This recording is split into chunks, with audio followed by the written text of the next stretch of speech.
with all of this tremendous work that we've done, the press doesn't even cover it. And the Democrats did this hoax during the United Nations week. It was perfect, because this way it takes away from these tremendous achievements that we're taking care of doing, that we're involved in New York City at the United Nations. So that was all planned, like everything else. It was all planned. And the witch hunt continues, but they're getting hit hard on this witch hunt, because when they look at the information, it's a joke. Impeachment for that? When you have a wonderful meeting or you have a wonderful phone conversation? I think you should ask. We actually, that was the second conversation. I think you should ask for the first conversation also. I can't believe they haven't, although I heard there's a rumor out, they want the first conversation. It was beautiful. It was just a perfect conversation. But I think you should do that. I think you should do, and I think you should ask for VP Pence's conversation, because he had a couple of conversations also. I could save you a lot of time. They were all perfect. Nothing was mentioned of any import other than congratulations. But the word is that they're going to ask for the first phone conversation. You can have it anytime you need it. And also Mike Pence's conversations, which were, I think, one or two of them. They were perfect. They were all perfect. Everybody's looking for that call. President Trump's place on the world stage overshadowed tonight by questions about his conduct during a phone call with a foreign leader. We had a perfect phone call with the president of Ukraine.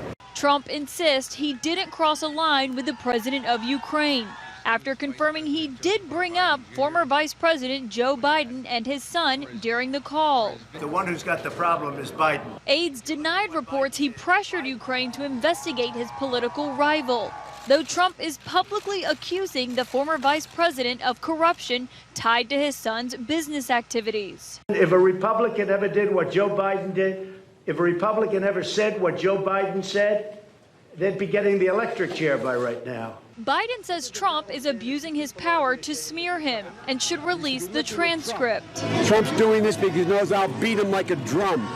Trump's admission has reignited Democratic calls on Capitol Hill for his impeachment.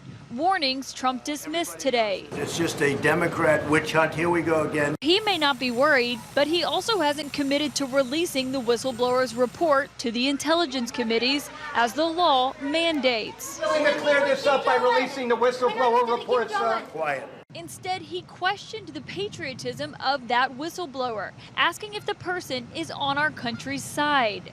One question surrounding the call is whether or not Trump threatened to withhold millions in military aid if Ukraine didn't investigate Biden and his son. Did the president threaten to cut off aid to the Ukraine? No, that was a false story. 100%. Well, I can't tell you if it's 100%. Because his attorney may not be sure, but Trump insists he didn't. I put no pressure on them whatsoever. I could have. Critics say the question could be cleared up if the White House released the transcript of the call. Perhaps you'll see it, perhaps you won't see that. It depends on what we want to do. While the White House debates releasing it, aides are struggling to explain how Trump can attack the international business dealings of his rivals' children when his own children profit from businesses he still owns. I'm not going to speculate on that. I don't understand. So it's okay for Donald Trump Jr. and Eric Trump to do business all over the world. It's okay for Ivanka Trump to have copyrights approved all over the world while President Trump is president. But while Vice President Biden was vice president, his son shouldn't have been able to do business dealings? Again, I don't really want to go into more of these details. Amid the firestorm, Trump abandoned plans to skip the climate summit at the United Nations today. He's not going to be there. I wouldn't be surprised if he popped in and stopped by. Instead, sitting in for just under 15 minutes. You've now had a chance to read the whistleblower complaint. What can you tell us? You know, on the way up the stairs, I was thinking about what your person just said. What the president said during the campaign is he could shoot somebody on the street and his base would stay with him. I guess what I read to me was the political equivalent of that, defying the Constitution, committing a criminal act and thinking, well, I can get away with it. Some sort of bizarre cult of personality. Deeply disturbing what we read this morning, alarming, reinforced to to an extraordinary magnitude by the report that we've just read. You've read, obviously, the summary, the rough transcript that the White House released, but now you've read the whistleblower's complaint. First of all, how long is this document? Well, here's what I can say about it. It's extraordinarily detailed, and it's very, very well done. At this point in time, it is still classified.